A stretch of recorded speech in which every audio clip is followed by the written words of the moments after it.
मुआवजे देने को लेकर तकनीकी पेचीदगियों में उलझे भूमि अधिग्रहण मामलों के निस्तारण को लेकर राज्य सरकार ने एक स्पष्ट फॉर्मूला लागू किया है। इससे न केवल प्रभावित खातेदार को उसका मुआवजा मिल सकेगा, बल्कि निकायों ने जिस उद्देश्य से भूमि का अधिग्रहण किया था वो भी पूरा हो सकेगा। निकायों की ओर से विभिन्न योजनाओं को क्रियान्वित करने के उद्देश्य से अधिग्रहित की गई भूमि के मुआवजे के प्रकरण सालों से लंबित चल रहे हैं। पूरे प्रदेश में जमीनी मुआवजे का एक स्पष्ट फॉर्मूला नहीं होने के कारण अधिग्रहित विसंगतियों को दूर करने के लिए यूडीएच मंत्री शांति धारीवाल के स्तर पर मंथन किया गया। इसके बाद सरकार ने आदेश जारी करके एक स्पष्ट फॉर्मूला लागू किया है। आपको बताते हैं कि इस फॉर्मूले के मुताबिक किस तरह विकसित भूखंड का मुआवजा दिया जाएगा। अवाप्त भूमि का मुआवजा किसी अन्य योजना में दिया जाता है तो मुआवजे में दी जाने वाली भूमि का आकार एक फॉर्मूले से तय होगा। इस फॉर्मूले के मुताबिक कुल अवाप्त भूमि की 25% भूमि के आकार को गुणा किया जाएगा। जिस योजना के लिए भूमि अवाप्त की जानी है उसकी दर से गुणा किया जाएगा। इसके लिए योजना की आरक्षित दर और डीएलसी दर इनमें से जो भी अधिक होगी उससे गुणा किया जाएगा। जिस अन्य योजना में मुआवजा दिया जाना है उस योजना की दर का प्राप्त गुणनफल में भाग दिया जाएगा। इसके लिए भी योजना की आरक्षित दर और डीएलसी दर में से जो भी अधिक होगी उससे ही भाग दिया जाएगा।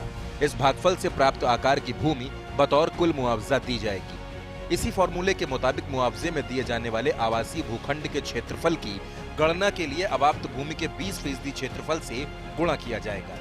व्यावसायिक भूखंड के क्षेत्रफल की गणना के लिए 5% क्षेत्रफल से गुणा किया जाएगा।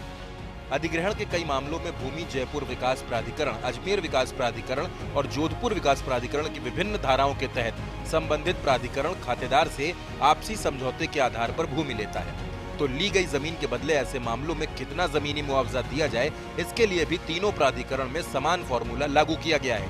आपको बताते हैं कि ये फॉर्मूला किस तरह से काम करेगा। सबसे पहले ली गई भूमि की किस्म या लैंड यूज के अनुसार उस भूमि की कुल कीमत डीएलसी के अनुसार निकाली जाएगी।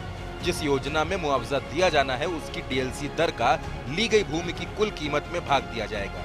चाहे जमीनी मुआवजा उसी योजना में दिया जाए जिसके लिए भूमि ली गई है अथवा मुआवजा अन्य योजना में दिया जाए, दोनों परिस्थितियों में यही फॉर्मूला लागू होगा। प्राप्त भागफल में भूमि का जो क्षेत्रफल प्राप्त होगा उतनी ही भूमि बतौर मुआवजा दी जाएगी। इन सब के अलावा केंद्रीय भूमि अवाप्ति अधिनियम के तहत भूमि की अनिवार्य अवाप्ति की जाती है। ऐसे मामलों में 25% उसे 15% विकसित भूखंड देने का प्रावधान है। राज्य सरकार की ओर से जो ये नया फॉर्मूला लागू किया गया है, इससे सभी निकायों के जमीनी मुआवजे के प्रकरणों में एक रूपता रहेगी। Abhishek Srivastava, First India News, Jaipur.